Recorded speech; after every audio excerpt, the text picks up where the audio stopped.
is Dr. Dena Spence Hyatt? Dr. Dena Spence Hyatt is a doctor of philosophy in economics and a lecturer at UTech. She's a 2006 Manning graduate. And without further ado, I'm going to introduce you to her. But first, please remember to like, subscribe, comment, send to a friend. Thank me later. Hi, this is Roger Smith of the True Blue Lounge, and today we have Dr. Dena Spence Hyatt. She's a 2006 Manning School graduate. Let's meet her. Hi, Dena. How you doing? Hi, Roger. How are you? I am fine, thank you. Good, good. Hey, I'm so happy that you're able to spend some time in your busy schedule to have a little bit of fun so I can get to know Miss Dena Spence Hyatt. You see, I took off the doctor there quickly. You like that? All right. That's, So, Dena, whereabouts in the country are you from?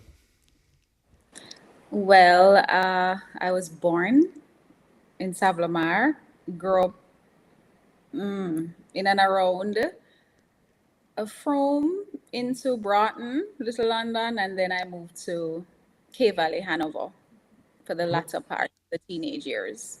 wow. And how did you get to school from Cave Valley to Sav? Did what many did, I took taxis. Okay, okay. And where's Cave Valley, if you don't mind me asking? It is when you go to Negril from Sav, pretty Uh-huh. much heading towards Lucy, there is a turn. You just head down into a lane, pretty much, or a road or street. So you're heading down just off the road. You're just heading down Oh, into. As a matter of fact, geographically, it is. You know where Moorland Hill is, like right between Little London, heading up to that side. It's like you're yes. coming across from Little London into Hanover, Okay, pretty much. okay. You see, that's funny because I think of Glasgow when you go Grange and go. Yes. Okay, I know that area. Is it close to Well, that? that's the side I had to travel to get to school. Through the cane fields. Yes, pretty much. I mean, it's a valley, so smack dab in the middle of the mountains. Okay, okay. What primary school did you go to? Oh, wow. Uh, well, Started out at the Froome Preparatory School, and then I went to Little London Primary School from grade 3 to 6. Okay, okay. Do you have any early childhood memories of going to Froome Prep?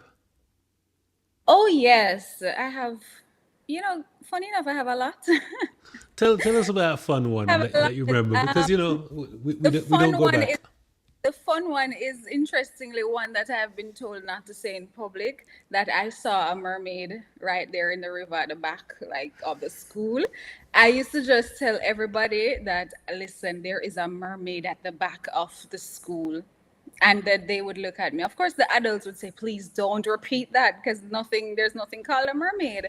And I still will say things like, listen, I saw that mermaid. I don't care what you want to say. I saw that mermaid. But I mean, there were a lot of things going around. And I think it was probably a fish, to be honest. But, that water was very mysterious. And some of us would kind of like to play there. In our break time, there were a lot of trees, but I used to love going underneath a tree playing uh, hide and seek. But I do remember a little flood at one point, and like a crocodile right behind the factory kind of just came up to the back gate. Even that I was told not to speak, not to utter publicly, but it was in control. It was under control. You have a lovely imagination, it seems, and it looks Yeah, like I don't think that part was not my imagination because cool, but it cool. was a great like environment, natural environment, a lot of trees, and we had a lot of animals around there. So I must think I'll accept the fact that it was my imagination re the mermaid, but a lot of fish. We had a lot of fish over there. It's very Cool, lovely. cool. Tell me something about early days man in school. Do you remember like your first form class, and can you name any of the kids in the first form class? My memory is not very good in terms of those things, Okay, but okay. remember being in class with interestingly, Anastasia Rose, Tiana Rhodes. I'm going to call their names because I'm still very close to them. I was in class with Natoya. I don't recall the last name. I was also in class with O'Neill Davis. Um, Let me see. Everton, Troy, Dexter. I don't remember like the last names, but I remember some first names for sure. Do you remember what you used to eat for lunch? Say a good lunch for you at school. What did you really enjoy eating? Curry chicken. Curry chicken. All right. Well, Yes, but it looks like times changed because it was patty and cocoa bread when I was going to school. I've had patty and cocoa bread too, but I think maybe I grew tired of cocoa bread, especially because in primary school I think I had a lot of cocoa bread. Okay. But I Would, was a would picky. would you say you were a bright kid at school?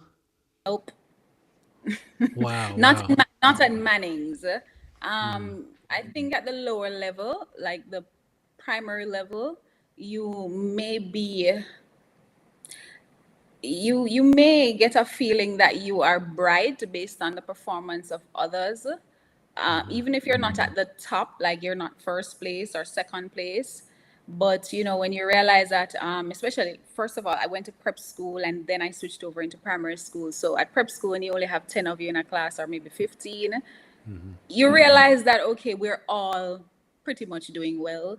In primary school, it's a bigger classroom. You're still not like first, second place, but you are still doing pretty much well. So at the time, I wouldn't understand the competition. That's the word I'm going to use because I didn't see school going to school as a competition, but I knew I wasn't really at the top. I knew I was just good with mathematics, and that's about it. Yeah, that's nice that you could see that. I think for me, Dina, I think we do a disservice to a lot of people that aren't necessarily what Jamaicans would call bright. Because you can be parrot fashion bright, you could be inquisitive bright. There's so many levels to this, you know what I mean? And we just think that if someone can, you know what I mean, whether it's parrot fashion or is able to pass exams. But there's other people that can, as you get older and you get into college and university, you get to realize what it's all about. You know what I mean? And interestingly, persons would say to me that I am bright. And even as you get older, people would say, yes, you did well. You were you were top for this, you were second place for this. But you still kind of realize that, okay, you were not the getting all A's in everything person. You were just getting A's maybe in math and maybe social studies. Maybe you got three A's and two B's. But I don't think at that age I would have understood the the whole competitive nature of who is getting who comes first, who comes. Well, I didn't understand it, or maybe I chose to ignore it. I don't know. I was a child, and I've always been the child who, like, I skipped grade one, so I was always like the youngest child in a classroom. But I also, thankfully, I was not really grown in that way. I wasn't socialized like that to be competitive with my classmates and so on. I was always just told to, do my work and, whatever you don't understand, ask. And, it's not about you versus your classmates. And I was tiny, so I really didn't have a competitive nature. Oh wow! Did you do any sports at school?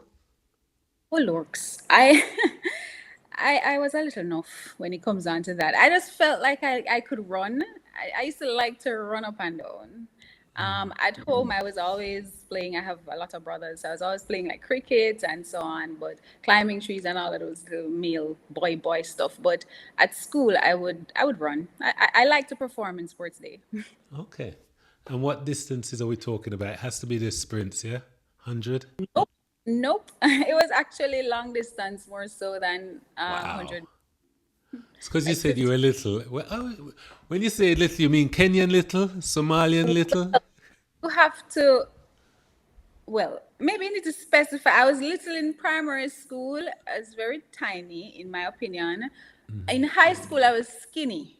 So I was probably a little taller than average, but I was very skinny. And I don't even think I was taller than average. I was just tall in my mind because I'm taller than a few of my female friends.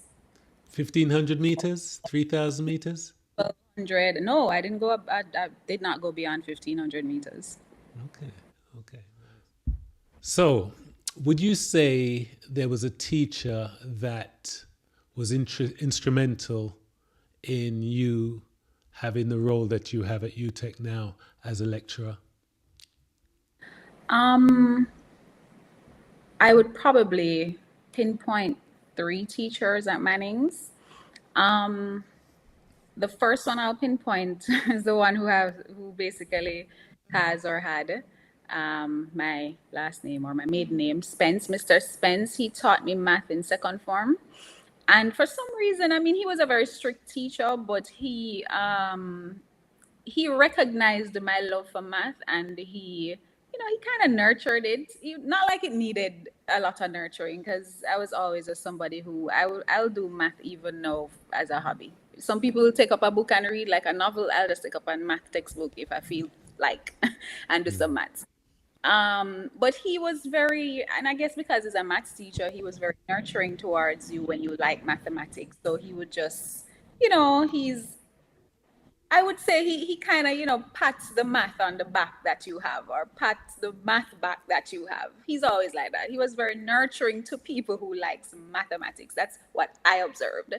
And so some may say, class pet favoritism, but I kind of saw it as, he is sometimes you like something and you end up in a class and you just don't like it anymore. Yeah. He was the type of teacher who you go in there and it cements you still loving it. And then there was another math teacher.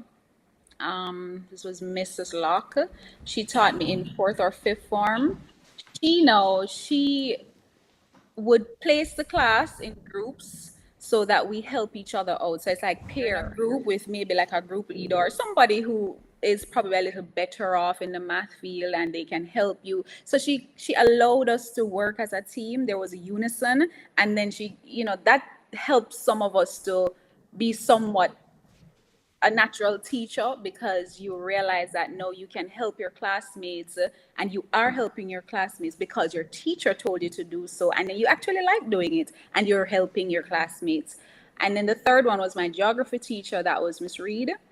uh, Even though my performance for geography in the formal assessments was not what I wanted, I loved geography because of the natural component that it entailed, just learning about nature. And my geography teacher, she saw my flaws, but she also saw my love for geography, and she was very encouraging. She was just always very encouraging. She was like a mother. I don't know what she saw in me. She was, even though I'm not performing top tier, she was very supportive. And even my 16th birthday, she actually just said, you know what, I have a gift for you. And it was something related to greenery and another type of thing that I love. And I appreciated that. I felt loved. That's cool. That's cool. Yeah, it's really nice to have teachers that appreciate you and can encourage you, because you can imagine the inverse can be as damaging as you having a good experience and that being rewarding. Can you tell us about your journey from graduation to where you are now? Well, that was quite a journey, or that has been quite a journey. Well, when I graduated Manning's, again, when you go to Manning's school, people who hear of Manning's in Western Jamaica and otherwise, they'll just say, "Oh, so you went to that school, so you are this person, that means you're supposed to bright." um, that type of expectation, it somewhat caught me, I'm going to say off guard, because at 17 you're applying to university, and you love mathematics, you know what your grades are, but you don't know what you're going to do with mathematics. And so I didn't know what I wanted to do with it. I knew I wanted to apply it to something, but I really didn't know what I wanted to do with it. And also, at one point, my love for animals, you're listening to people saying, do what you love and all of that. So you're confused. I will say that. At 16, 17, 18, I was confused. I didn't know what to do. I just knew what subjects I liked, what hobbies I liked, and all of that. So ultimately, I found out about actuarial science. I did my research and I said, okay, I'll apply. I got into the University of West Indies, but for some reason, the first week of being on campus in Kingston, I was hearing stories of persons who were studying actuarial science, and for some reason, one story just you know, led me straight up to the administrative building. I was told of a student who was studying it, and apparently she either committed suicide or she attempted it. And when I heard that, I said, okay, whatever that program is, I'm not good. I'm not doing it. So Are I you just went. serious? Yes. And, I just didn't know enough. And, when persons also have this expectation of you that, oh, you're going to be Jamaica's next actuarial science. They even had an article about that in Hanover, because I was a part of a youth club in Hanover, and they did some article about me. And I felt like even that was a bit too much, like publicizing something I didn't know. But again, I was young, I didn't really understand. However, I switched. And when I switched, interestingly, I went over into business. Now, I only did two business subjects. I did most of the sciences. So when I went into business, I was also confused. I didn't know what to do. But I started out and I said to myself, all right, there's accounts, there's finance, there are so many different things. But the good thing is the introductory part of university, you get a chance to explore a lot of courses. So in that exploration, you bounce up on economics and statistics, and I said, this is nice. And I'm actually able to use it to understand things that I'm doing daily. I'm starting to understand business news and the commentaries and so on. So I said to myself, this is not so bad, and I'm using math.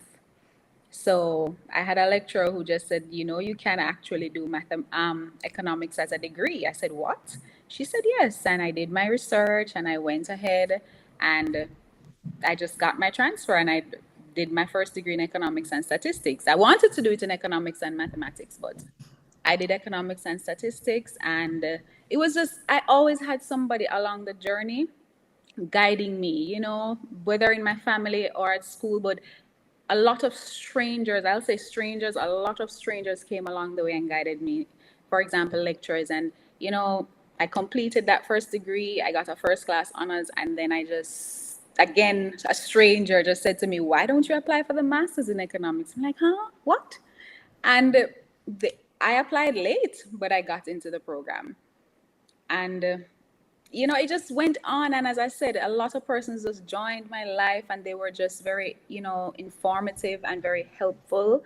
I hear a lot of people just saying, oh, they've never been helped by anybody. I cannot say that. I've had help not just from family, but I've had help from people who I don't even share blood with or anything at all.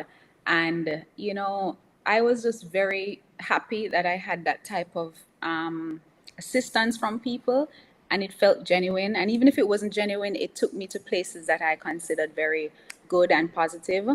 And I had some battles while doing my masters health wise, so that was a roller coaster. But ultimately, I got past it and I completed the masters in the time allotted. Wanted to do the PhD right after, but medically I was told no. So when I was told no, I was just, I said, okay, I'll just get a job. Again, as I started working medically, I had to stop. And I was just there wondering, what am I going to do? Am I going to live to see 30? But eventually, I found a doctor who he just added more. He just added to the bunch of people who were just a part of my life who helped me. And he was monitoring me, of course. He told me no more school for a while until he gave me a little approval. I could go, and I did a postgraduate diploma in math education because everybody knew I loved to teach.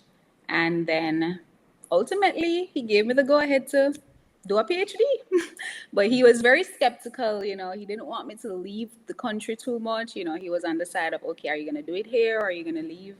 Um, how are we going to do this? And it just so happened the program opened up at the University of West Indies, and I'm actually the first person to graduate with a PhD in economics from the University of West Indies, Mona. Congratulations. Yes. By the So, and of way, course, yes, go ahead. by the way, you're the second person that's I was going to say pursued actual science, because I actually know an actual scientist, Peter James. He's ex Mannings. He's a 1982 graduate. Okay. And I'm going to have to call him to ask him if he's okay now, because I didn't know it's a suicide helpline degree that. I think I was just young. I think I was just young, and probably I should have heard a little bit more before I made. But anyways, I don't regret the decision I made. I am glad that I made that decision. If I could turn back the hands of time, the only thing I would have done is a triple major and add math to it, but it's Wow, fine. wow. So If is I not okay. sorry, is Nigel Clark, that works for the IMF now, is he an economist? Pretty much, yes. Hey, I don't come from that background. I'm an engineer, Economist, so mathematician, okay. policymaker. Yes, Okay, yes. okay. Cool, cool. So when you are watching the news, you're able to say, you know, when someone speaks about a business process as part of their political mantra, you're able to look at it and says, that sounds really sensible. I can see how they can utilize this money to do this. To So you're able to interpret things like that. Is that what you do a To lot some of? extent, yes, I can. But what I tell persons all the time is I given my love for the numbers, I like to see figures. So when I just hear things like, you know, if we have this amount of increase, then that will, I can understand the general perspective. But when you tell me that, okay, we have $50 million here and we're going to use 30 million for that, we're going to allocate 10 million for this, I kind of prefer that type of language. But I do understand general concepts. And honestly, sometimes I don't remember some of the concepts. Sometimes I have to just go back and say, oh, what's the relationship between these two again? I wonder if this would work. So there are instances that I have to go back and remind myself of a few things. I'm not ashamed of saying that. Cool. Let me pivot a little bit. So, in a relationship, Dina, are you looking for an an equal or a provider and protector when you were out looking for a relationship back in the day? Back in the day, I'm not that old. Back in the day. Back in the All day, right. yesterday. Well, uh, I look at relationships in terms of, first of all, protector, definitely. Protector, definitely. Because in my mind, I understand and I appreciate, you know, women being, we have grown and we're independent and so on, but I need a protector. I mean, I have God as my ultimate protector, but I definitely want to know that if somebody kicks down the door, I have somebody who can say, okay, you stay behind me and I'll, yes, a protector definitely, especially with my size. Sure, because if somebody kicks off the door, I don't think I want to be the first person to run to the door. So protector, definitely. Provider, I believe provider should be both ways. I think it should be both ways. I look at relationships in terms of there are moments when I may be able to give 100%, well, let me say 89 or 90%, and my spouse will probably only be able to give 10. And we should be able to understand when those moments occur and vice versa. I may be able to give 10 sometimes and he can only give 90. We should be able to work on it. Sometimes 60-40, sometimes 70-30, sometimes 50-50. I think we should both be able, before we even get to a point of unity or marriage, we should both be able to agree on that there are moments that as human beings you won't always be able to give what you want, but what you give should be able to be complemented by the one that you are with. That's really So, that's nice. Very commendable of you to have that take. I don't think it's very popular amongst the finer sex. well, I have a father that I grew up with, and I have a little brother, and I have brothers, and I dearly love them, and I would want them to be treated with as much love and, generosity that exists. Wow, no, that's beautiful. Um, how do you feel about, say, for example, a lecturer going out with a bus driver or dating a bus driver? How would you feel? That is the lecturer's choice. I mean, there are some people who are bus drivers not by choice, or is that Sorry, the word? yeah, I better say this. No disrespect to the bus driver. I just Okay. needed, I just, no, I needed to say it for my own good. I just Yes. needed to say um, equally yoked, you know what I mean? Because some people feel that just by virtue of someone's either educational attainment or job, they should be going out with, and this is more with women. A woman with a master's feels that her husband needs to have a master's too, you know what I mean? Where a guy with a CEO or a guy with a PhD just wants a lady that will smile and be nice to him. You know what I mean? You see, us men, we don't ask for much. Yes. Well, as I said, it's really up to the lecturer. That's their decision, because I do know of instances where persons are, if you want to use the equally yoked terminology there, they are not equally yoked socially, or maybe I should say professionally in their, their career. But they had their dreams, and some persons, their dreams were crushed based on many things. Some of them financially, they did not get the opportunities that some of us had. Some of them, they had trauma. I've seen where students, they've lost both parents to an accident, and then they just drop out of school and they're doing other things. And you have otherwise too. I'm not saying that people can't bounce back from loss and so on, but some people, their choices may reflect, or their choices may be a reflection of their circumstances, and we have to be careful as to how we use those choices to just judge them. We need to understand the circumstances under which they may have gotten there.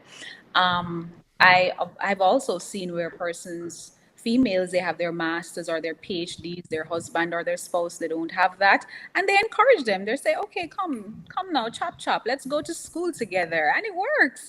Because I even have male friends who they've been in that situation where they say, "Listen, if my wife did not tell me to do this masters, I would have never do it." And they said it was just, I felt lazy. I didn't have any company to study. So I'm just glad I have a wife who could encourage me, and yeah, so they're not ashamed of it, the ones I know. But some people are just, quick to judge. We have to be mindful of that, you know, easy to judge things. We need to understand. It's actually a breath of fresh air hearing this from you, but in my mind, I'm wondering, is your view very typical of women nowadays? Because I can say with men, you know, a good man's going to encourage you, but he's not going to expect you to pass this, pass that, because it's not a requirement for him. If you understand what I mean, he just wants the best for what you want.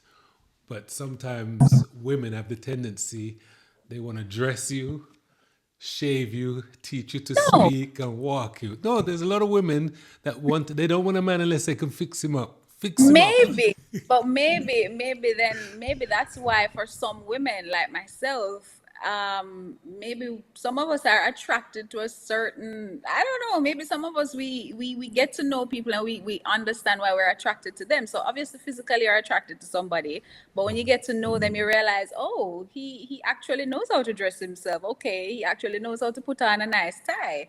But it's not just about those things.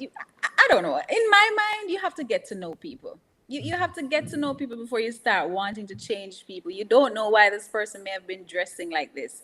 You don't know what is causing the person to just be in your mind under the weather all the time. So maybe you have to come in and be a breath of fresh air. I have had instances in my life when I know I was not the most attractive or I wasn't what a lot of the typical men would want physically, because sometimes you are just not what they want. You're not the complexion that they want. You don't comb your hair the way they want it. You don't look the way they want. And they will tell you. And you don't wear the makeup that they want. You don't have on the awnings like they want. Sorry. You don't have all of those things, right? And really and truly, I just said to myself, if I'm not the type for that person, I'm just not the type. But why am I going to change myself? I mean, I would like you to tell me what is so wrong with me. But I believe people need to understand and get to know each other before they start wanting to change people, you know? Dina, if a guy watched this, he wouldn't think that anything was wrong at all. So he'd probably be figuring out, what is she talking about? What would I, you know what I mean? That's why when you said that there are some women out there, there are some men out there that they've done their fair share of, degrading when it comes on to women. So, Really? yes, Men are I gentlemen. Men are I gentlemen, not have had that mostly. experience, especially, I am more like a natural person. I like the natural hair. I kind of like certain naturalness, if that's a word. And, Mm. you know, there are persons who they've seen me and they're like, why don't you, maybe when you're going to this event, you should straighten your hair. Or maybe, I mean, there are a lot of them who say, girl, you are pretty, you are natural. But there are some who will say to me what they think would look better. And I don't get mad. I'm just like, well, that's not the choice that I'm not interested. And I leave it there. Authentic- Authenticity is great. If you were going out somewhere and your husband stroke partner said to you, sweetheart, I think that dress is a little bit too revealing, and I'd rather you change than me having to worry about every other man that's looking up your dress or looking down your dress. What's your response? I had to laugh at that because I can tell you this. So this is like a little bit of a somewhat disclaimer. My husband likes when I dress, let me not say revealing because I don't normally dress revealing. But my husband actually likes when I dress a certain way in his mind to see all those people looking and, smirking and they're like, oh my gosh, look at her. Because he's like, listen, you're mine, you're not theirs. And I know you're not going over there. He jokes about it. He's like that. He's very jovial about these things. We joke about these things. He's a sharp dresser. He is very when he's dressed, I don't know. I don't know what to think when that man dresses up. He is a sharp dresser. He's very good looking in his clothes and everything. And whenever he dresses, sometimes I'm saying, you're going to work. Why do you have to look so nice? But then I'll say to myself, let them look, because I want you to look like that. So for me, if I'm in something revealing, for the most part, if he says to me, that's a little too revealing, he would probably say that because he knows myself. He knows me and my dress code. I've actually been in instances where I have on something and I said to him, no man, I bend over and this part is opening. No, I don't like it. And I said, okay, I'll wear it. And he'll just look at me and say, listen, if you are so concerned that somebody's going to look down the cleavage, go and take it off because you are so concerned and you're worrying about something that is bothering you. And I'll just say, okay. But he is not that type of person to say, oh, men are going to look at you. No, he enjoys that. Nice, nice. That's good. That's good. Okay, are you religious, and how does religion work in your life on an everyday basis? Ah, yes, I will say that. At age 15, I got baptized, despite not knowing much. But I got baptized at age 15, and that was a very interesting time of my life, having just moved to Hanover maybe 3 years before, going to church, changing churches. But I grew up in a household that there was just this one rule. you have to believe in God, right? Whichever church you want to go, that's your business, but you have to believe in God. So it's like you're left on your own now to figure out what church you're going to go to worship. But when I did go to church, I was learning things that I found that they were helping me to be a better person. At 15, I knew the thoughts I had. At 15, I knew the experiences I also had. But I also felt very at peace, not just at church, but I felt at peace when I was discussing things that I would learn at church at home. And the things that I would learn at church that I saw taking place in my home, I saw that they were actually things that were helping in the house and helping me and the different relationships that I saw at home. So it's almost like the theories or the concepts, different people have different things to say about the Bible. The things that I learned in the Bible and I saw, I would say coming out in my home or my family, I liked what I saw. So there are some things that may have not revealed themselves in the house. Maybe we didn't have any stories of a prodigal son or stories of a whale and Jonah, or Jonah and the big fish. But there were things, like love and, that of not stealing, that of not lying, especially lying. I realized how important it was to just not lie. And I realized how much not lying, it got my family, my parents, my stepmother, father, mother, it just got them to trust me. They didn't, from my understanding, they didn't lie to me either. I saw love, I saw kindness, and I felt like, what? There are a lot of things in the Bible that are being revealed to me inside of the house and outside of the house. And I like what I feel and I like what I see. And I know based on going to church that it's not always going to be like this. You're going to have fights and battles. But I said to myself, what's the worst that can happen? If I believe in something that is giving me a compass or giving me a giving me direction that feels very good and also fulfilling and makes me feel like there's purpose. I What's the worst that can come out of me following that compass? So yes, I am religious and I am glad the day I made that decision because I learned more and more despite the different falling and faltering and you get old and you start getting you stray and you get distracted, but I always come right back to my Bible, my family, the persons in my family who will encourage this. I always just come back to it, and I always felt like this is home, coming back to the Bible and the teachings of the Bible, that just felt like home. Is your husband in the church? Yes. Okay. Was that a requirement? Um, See, I am did you notice I didn't even have to say the rest of the question? I am going to say yes. I did not have like a requirement though of, oh, you have to go to this church, you must do this, you must not eat that, you can't do. But I wanted somebody who I could even say, we don't have to have Bible study every night, but I wanted somebody who we can both sit down and say, we think him did mean right here, so in the Bible. He's actually somebody who said talk about David and the sackcloth and ashes, and I'm like, you like to talk about that, eh? Because if you know the story of David, the sackcloth, the ashes, getting in trouble all the time and, going back to pray.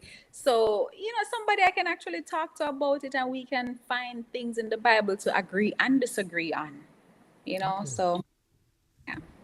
Do you ever doubt your faith? I doubted it. I will say I tried to doubt it once, but each time I tried to doubt it, it's like something would happen to bring me back. I remember when I was very ill in my early 20s doing my master's, I kept wondering why. At one point I'm saying, what have I done? What have I done so wrong? And then I started just going on some, paths that I knew they were wrong for me, but I just kept saying, okay, what's the sense? I probably don't even live to see 30. So why am I even going to worry about it, but worry about living a certain way? But it's like I kept, when you buck up, I'm going to use that word, when you keep on a buck up on something, we're just draw you back and say to you, hey, hey, hey, that's not how this works, right? Whether it's a strange or whether it's just like an aunt just calling you and asking you a question, or maybe you're walking on the road and a random man just look at you and say, hi, you look like you could use a prayer, or just something, some very random things. And I said to myself, nope, this cannot be random. Wow. Hey, I'd worry about the man, the young man that wants to says that to you that you look like you need a prayer, because he could be looking you as well, you know. Well, even so, but I'm just saying at the times when they happen, it's very interesting when some things they've happened to me in the past, and I'm not saying that I didn't have some moments where I really struggled with my faith. I've had moments where I didn't know what to pray and ask for or what to pray and say. But I just get a phone call, as I said, maybe from an aunt or a cousin or somebody. I remember just getting a call from an aunt that one day when I was actually walking to the doctor's office. I don't normally do that.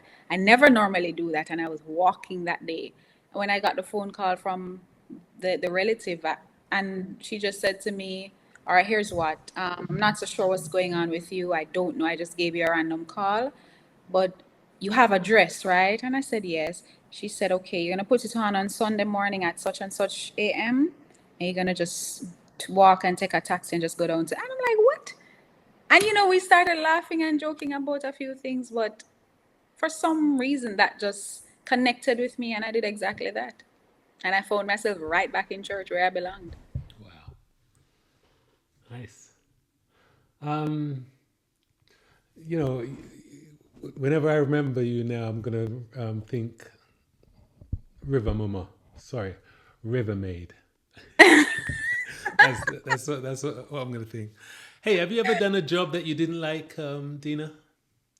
Um, I can't think of a job that I didn't like, no, but I can think of um maybe like, no, I haven't. No, I've worked at places that required me to do more reading than I wanted because I'm so much of a numbers person.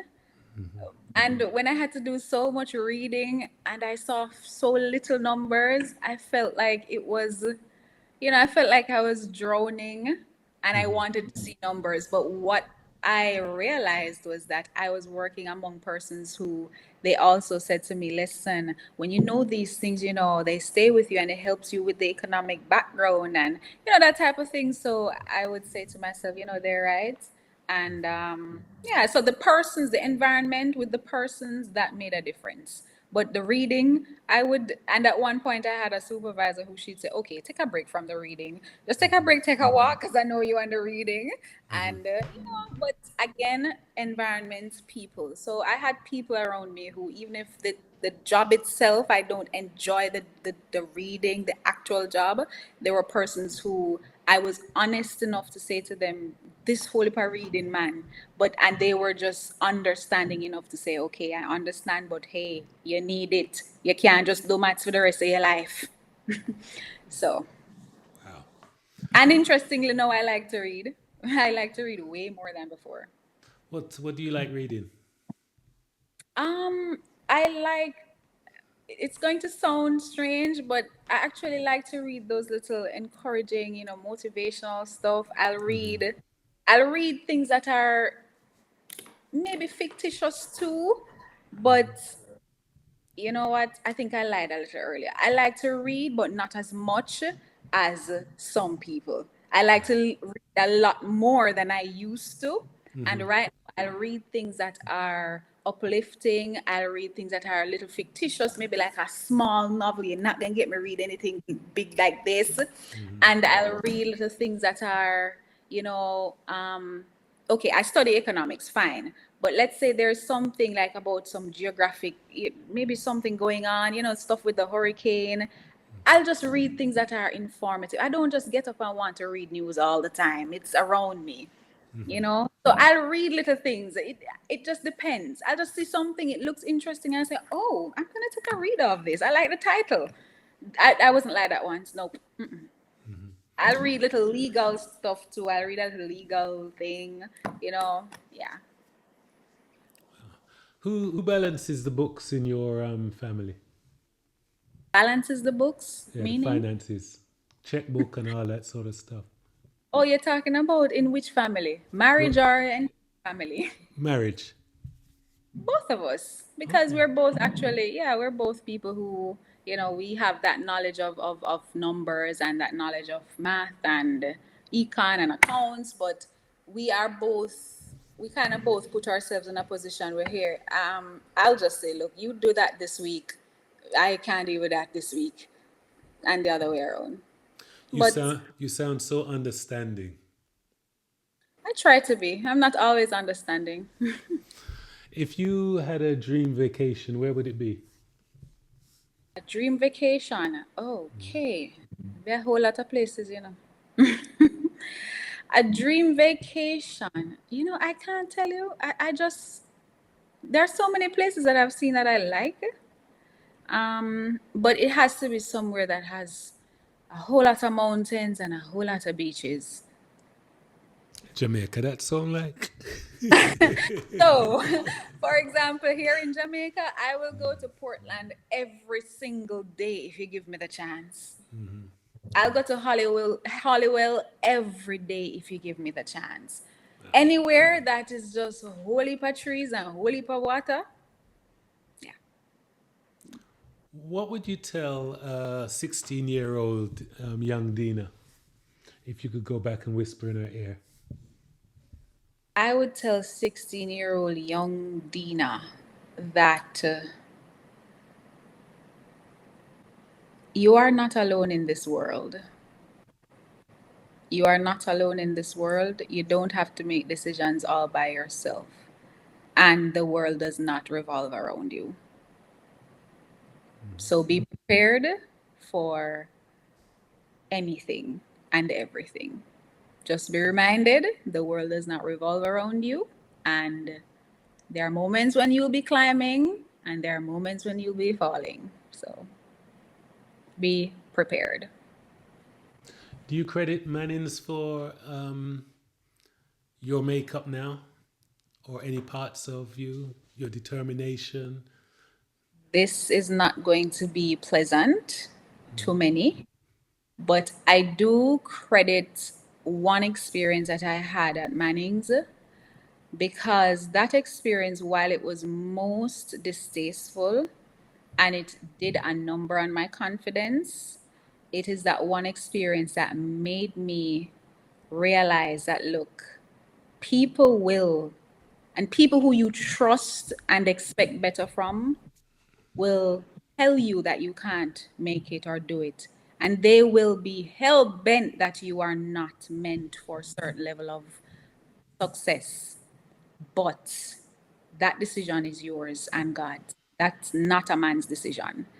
I remember when I applied for sixth form at Manning's, as I said, I was not one of those persons. At 15, I was not very well also, and I didn't do very well in 6E, but I'm not going to blame illness. I'm going to blame youthfulness, immaturity, and some amount of health too.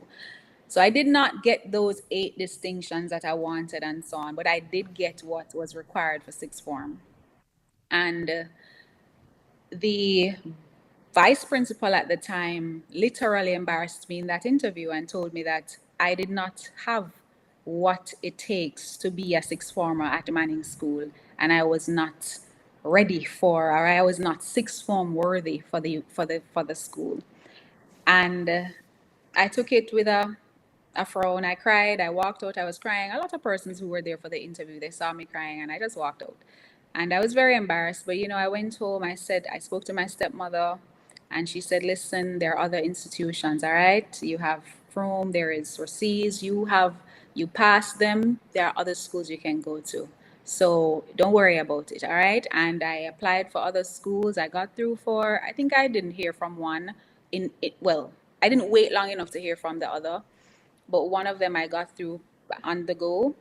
And, there was some communication while there was, okay, to be honest, the principal found out about what the vice principal did. And there was some communication. I was told that the principal needed to see me. My family informed me of that. I went. principal apologized on behalf of the vice principal because she said she heard what happened and it was quite it was not supposed to go down like that, and that was very disrespectful, etc. And she apologized and she took me into sixth form. So she said, listen, you are not here because anybody knows anybody or any strings are attached or whatever. You're here because you actually have the requirements for sixth form. And I had to go to orientation not in my blue skirt and blouse. I had to go in a red top and blue jeans, which is why red is my favorite color. And so everybody kind of knew that I got some amount of embarrassment to go to sixth form, or people, a lot of persons knew. And I remember from then on, I did have some amount of bitterness towards that VP. And a lot of people had bitterness towards him, to be honest. But I felt like it was not necessary to disrespect me at such a tender age. Um, it, I always just felt, especially in sixth form, I just felt like, you know what? First of all, you didn't, as you were told, you're not worth sixth form here. So yeah, you are not really that up there at manning sixth form. So I've always treated myself like that. But when I got to university, I said to myself, you notice you got through to university without all of that. And then when I got the first class honors, I say, you notice you got your first class honors despite that. I got into the masters. I got sick and I completed a masters. So I remember having a few friends from Manning saying, you know, maybe you need to go throw your degrees in his face. I said, no, why would I do that? You know, honestly, he helped me. It might sound strange, but you know, it showed me that my success and my future is not determined by even a vice principal. No principal or vice principal or leader will determine my success. So many people may have great stories, but that experience, it diminished a part of my confidence as a 16-year-old, but it also showed me that no, a principal or a vice principal will not determine your future. Yeah, but I had some great teachers otherwise. So that experience, it's not the best experience, but I used it as a stepping stone. So I'm somebody, you give me something like that, that's like kerosene oil, I just light a matches. That's a really, really beautiful story. Really, really. You know, I bet you any money that that behavior, you're not the first, and there are other people that went through the same thing but didn't have the tools and the encouragement from others to have bounced back. It's just amazing, you know, these teachers are in these positions and they don't actually realize how powerful the position is. Yes, and you know, that's kind of one of the reasons I tell my students, younger relatives, younger brother, I'll say to them, listen, where you start will not determine where you finish. You know, and even myself, I don't consider myself finishing as yet. So Hey Dina, one of my favorite questions. When we die, what happens to us? I don't know, you bury me. I So, honestly and just, you have no feeling about it, and you're just gonna enjoy while you're here. biblically, I have read, you know, what I've read biblically, but all I know is when I die, you bury me. And I won't even know if you bury me. So, but I want to live a good life that, you know, one can say that I lived a life that is one to, I don't know, I don't want to say emulate because I don't really think people need to emulate anybody, but I just want to live a very good life and one that is pleasing to, you know, and just pleasing, just a pleasant life, and be of some level of encouragement to others, and a fulfilling life, a life with purpose. I don't just want to live like that and have no purpose. No. If you can wave a magic wand, what would you change in this world, and what would you change about Dina?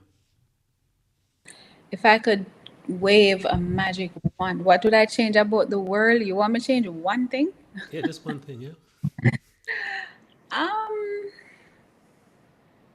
I would like to see more selflessness in this world. I'd like to see more selflessness. I would love if selfishness just did not exist, not even in the, the word selfish just don't exist, not even in the dictionary. Myself, does a big belly count? Like we have a magic one and like the big belly just goes. You could be pregnant, remember. Pregnant for too many years. Oh boy, oh boy. Um, for myself, worrying. It would be nice if I wasn't such a worrywart. Wow. Yes. I would want to get rid of that aspect of me, the part that worries too much and unnecessarily.